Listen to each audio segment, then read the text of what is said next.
God se tydsberekening is perfek. Ek's nie te laat nie. Ek was bang ek's te oud of te tegnies onkundig.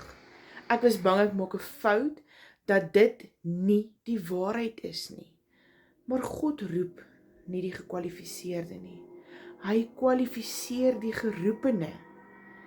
Vir jou, mamma en pappa daar buite. Ek wil hê daar moet families die vryheid ervaar wat ek ervaar in my finansies, in my tyd saam met my kinders wat vir my kosbaar is. Ek het vir my Maart 2025 die Legacy Builders plan gekoop. My laaste spaargeld gevat, ek en my man het gedink, joh, moet ons dit doen nie, maar ons het. Ek het geglo, en ek glo nog steeds, God is in beheer van my besigheid. Die program bied vir jou 4 programme, $100, $300, $600 en $900. Vir jou sak, wat jou sak pas.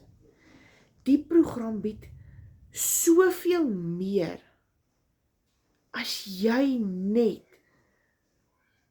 wil gaan oplees oor dit, en gaan huiswerk doen oor dit. Moenie die fout maak wat ek gemaak het. 2 jaar terug het ek gaan oplees oor dit en gedink, weet wat, ek gaan dit los. Maar ek het 'n roeping gekry weer om dit weer te doen.